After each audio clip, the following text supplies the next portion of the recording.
Hello guys, today's our topic is principles of management. Principles of management जो Henry foil ने दिए थे। Principles of management में क्या है कि कुछ गाइडलाइंस हैं जो कि ऑर्गेनाइजेशंस को मेंटेन करने के लिए प्रोवाइड की थी हेनरी फॉयल ने। फर्स्ट प्रिंसिपल क्या है? Division of labour. इसमें क्या था कि हेनरी फॉयल ने रेकमेंड किया था कि ऑर्गेनाइजेशन का जो वर्क है उसको डिवाइड कर देना है पर्सन्स में according to persons capability, experience और इंटरेस्ट के अकॉर्डिंग। दैट इससे क्या होगा कि जो वर्क एक पर्सन पर ओवरलोड नहीं आएगा वर्क का। और दूसरा क्या है कि अगर डिवीज़न ऑफ वर्क हो जाएगी तो वर्क इजीली हो जाएगा।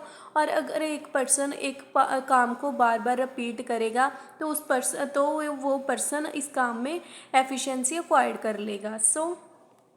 Next is authority and responsibility.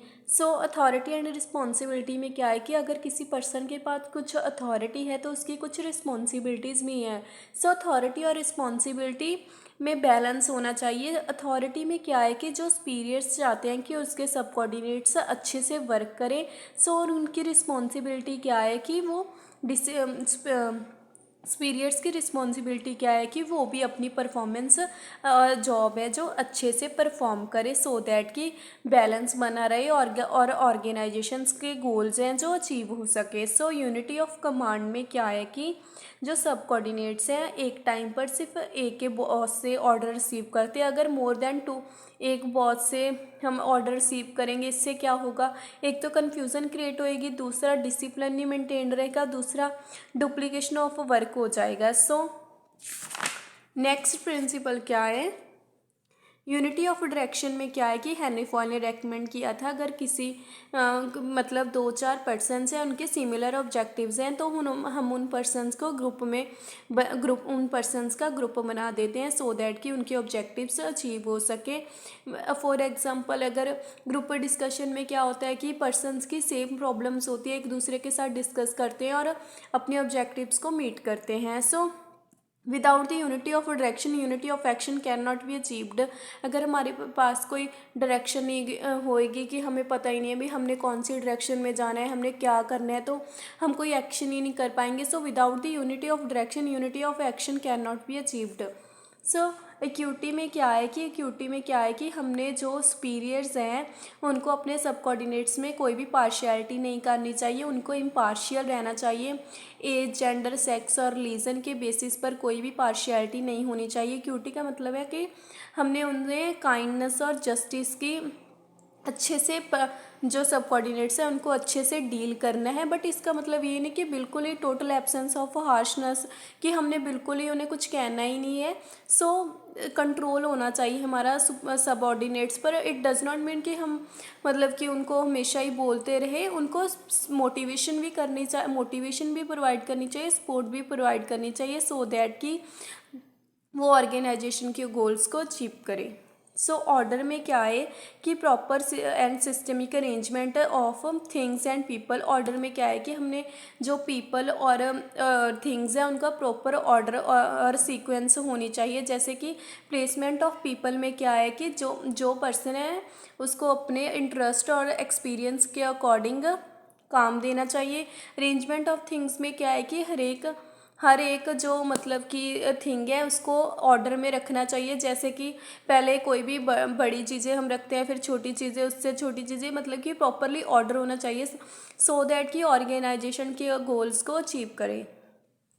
Discipline में क्या है कि डिसिप्लिन का मतलब क्या होता है कि हमने sincerity, obedience and respect of authority, मतलब सिंसेरिटी शो करनी है अपने वर्क के टुवार्ड्स, और दूसरा क्या है कि रिस्पेक्ट करनी है अपनी अथॉरिटी को।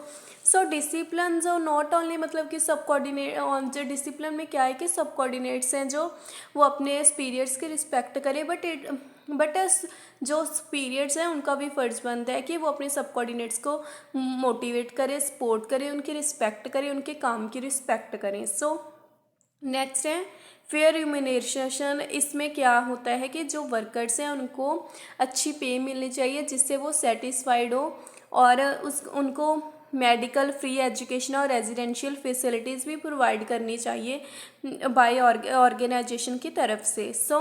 स्टेबिलिटी ऑफ टेन्योर में क्या है कि एम्प्लॉय को एक जॉब से रिसेंटली हमें मूव नहीं करना चाहिए दूसरी जॉब के। अगर फॉर एग्जांपल हम किसी कॉलेज में एक पर्सन को पहले रिसेप्शनिस्ट पर रखते हैं, सो उसको 2-4 दिन रिसेप्शनिस्ट रखा, फिर हमने उसको ट्यूटर की जॉब दे दी, इससे क्या होगा, वेस्टेज ऑफ मनी होगा और एनर्जी उस पर्सन की वेस्ट होगी। सो स्टेबिलिटी ऑफ टेन्योर में क्या है कि अगर स्टेबल हमारी जॉब होगी तो उससे क्या होगा, हमारी टीम स्पिरिट बनेगी और सेंस ऑफ बिलोंगिंगनेस होएगी among the workers. So stability of job is very much essential for achieving the organisation goal. So scalar chain में क्या है, जो कोई भी ऑर्डर और इंस्ट्रक्शन है जो वो स्केलर चेन के थ्रू पास होती है। जैसे कि सुपीरियर्स का कोई भी ऑर्डर है, इंस्ट्रक्शन है, वो स्केलर चेन के थ्रू पास होता है लोअर लेवल को। जैसे कि पहले टॉप लेवल को इन्फॉर्मेशन मिलती है, फिर टॉप लेवल डिसीजन बनाता है, फिर मिडल लेवल को इन्फॉर्मेशन मिलती है, फिर मिडल लेवल से लोअर लेवल, फिर मंग दी वर्कर्स को मिलती है। सो ऐसे चेन चलती है। बट अगर कोई भी एमरजेंसी आ जाए तो हम ना शॉर्टकट यूज़ करते हैं जिससे कहते हैं गैंग प्लैंक। सो इसमें क्या होता है कि पहले क्या होता था कि हाँ, स्केलर चेन में क्या है कि ऑर्डर डी अथॉरिटी से सी अथॉरिटी से बी, फिर ए, फिर ई, फिर एफ, फिर जी। बट अगर कोई मतलब एमरजेंसी आ जाए, शॉर्टकट यूज़ करने हैं, तो डायरेक्ट हम ई अथॉरिटी डी अथॉरिटी को इन्फॉर्म कर देती है। सो स्पिरिट डी कॉप में क्या होगा कि हमें टीम स्पिरिट को बिल्डअप करना है, वर्कर्स को इंस्पायर करना कि वो वर्क हार्ड करें। सो सेंट्रलाइजेशन और डिसेंट्रलाइजेशन में क्या होता है कि सेंट्रलाइजेशन में क्या होता है कि मोस्टली जो डिसीजंस है वो टॉप लेवल मैनेजमेंट करती है, और डिसेंट्रलाइजेशन में क्या है कि हर एक अथॉरिटी का, हर एक लेवल का मतलब जो सीनियर है उसको इन्वॉल्व किया जाता है डिसीजन मेकिंग प्रोसेस में। सो जो भी मतलब एनीथिंग विच इंक्रीज द, जो मतलब सब कोऑर्डिनेट्स का रोल इंक्रीज करते हैं उसको हम डिसेंट्रलाइजेशन कहते हैं, जो डिक्रीज करते हैं उसको सेंट्रलाइजेशन कहते हैं। अगर टॉप लेवल ही हमेशा मतलब डिसीजन लेगा तो उसमें सब कोऑर्डिनेट्स का कोई रोल ही नहीं है। सो इसको हम डिसेंट्रलाइजेशन कहते हैं। और सेंट्रलाइजेशन में क्या है कि सब कोऑर्डिनेट्स को डिसीजन मेकिंग प्रोसेस में इन्वॉल्व किया जाता है। So it's all about my topic. I hope you all like my topic. So please subscribe my channel.